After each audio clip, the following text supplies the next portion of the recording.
Iran unveils new stealth fighter jet. The jet, which was at first met with suspicion, quickly gained national attention among military buffs who mocked it as a cheap imitation and a publicity ploy meant to dazzle the home market. The fighter plane was shown in photographs and videos supplied by Iran, and after a brief examination, the military aviation experts concluded that this prototype could not possibly fly at all.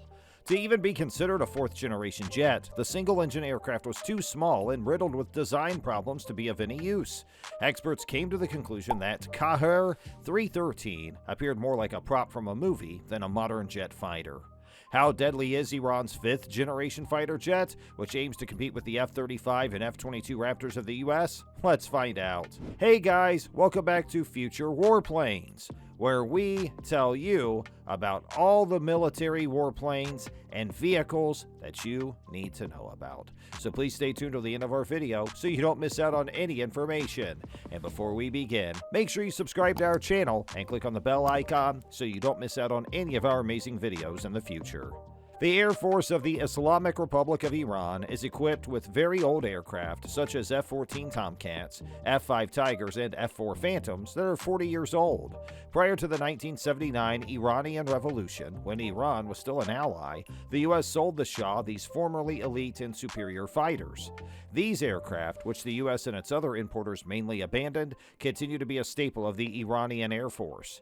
The lack of a stealth fighter has alarmed the Iranian authorities, despite Iran's amazing capacity to maintain and even upgrade these outdated airframes.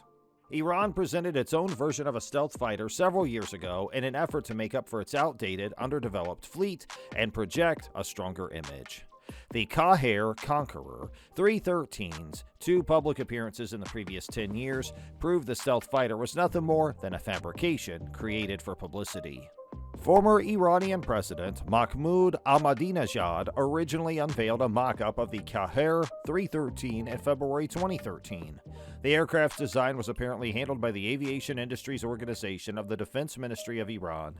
The stealth fighter can fly at low altitudes, has a small radar cross-section, and can be outfitted with weaponry developed in-house, according to the former defense minister of the regime. Aviation specialists from all around the world promptly rejected the prototype. Iranian construction of the jet would be impossible, according to analysts in the U.S., who emphasized Iran's lack of analytical and sensing technologies.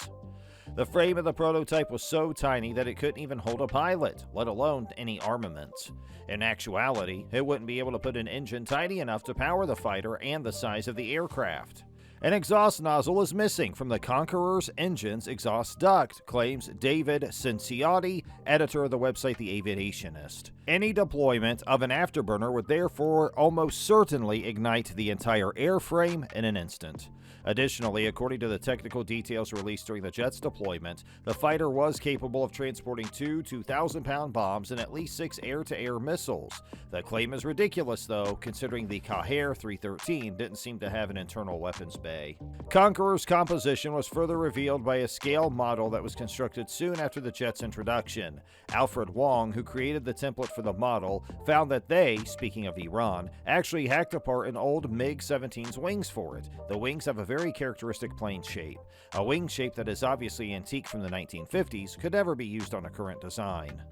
The regime has even asserted that the qaher 313's airframe is superior to the F-22 Raptor and the F-35 Joint Strike Fighter, despite the many dubious aspects of the aircraft's design.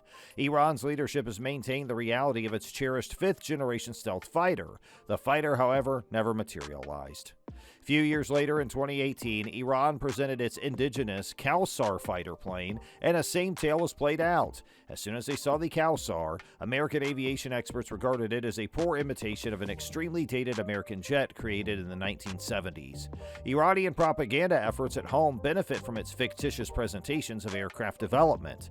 Future demonstrations of a stealth fighter by the nation will probably be seen by the entire globe. What is packed in Iran's qaher fighter jet? Let's find out. The irony is that Tehran doesn't have to feel guilty about using outdated jet fighters so creatively.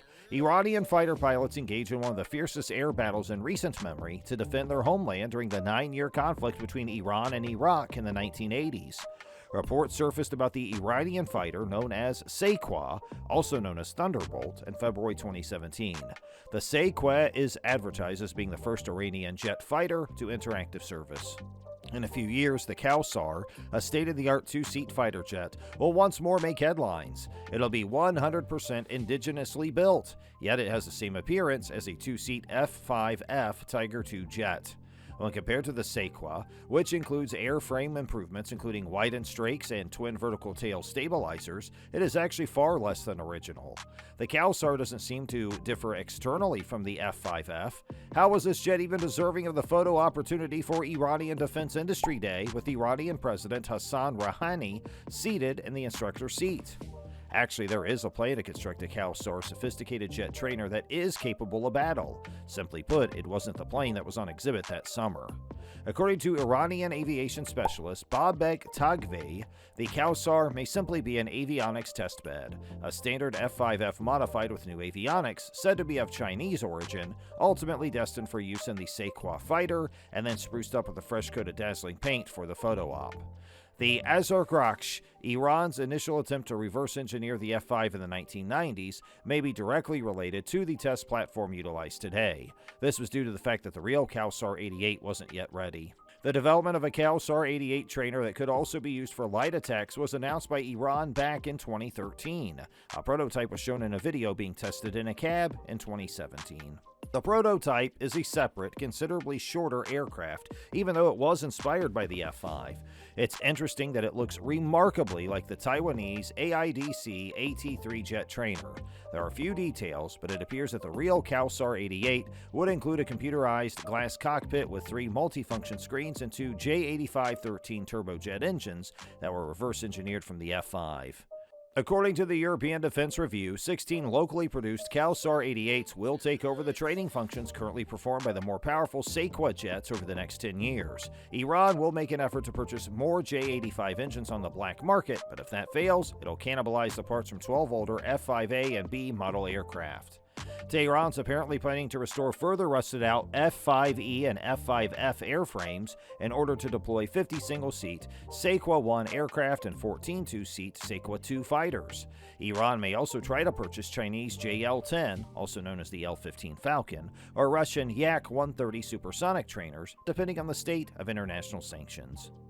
Ironically, Tehran does not feel guilty about its creative use of outdated jet fighters. Iranian fighter pilots engaged in one of the bloodiest air battles in recent memory in the 9-year conflict between Iran and Iraq in the 1980s to defend their homeland. Even the F-5 scored a handful of kills against MiG-21 fighters and Su-20 attack jets. However, more powerful F-4 Phantoms and F-14 Tomcats shot down many more Iraqi fighters and lost in return.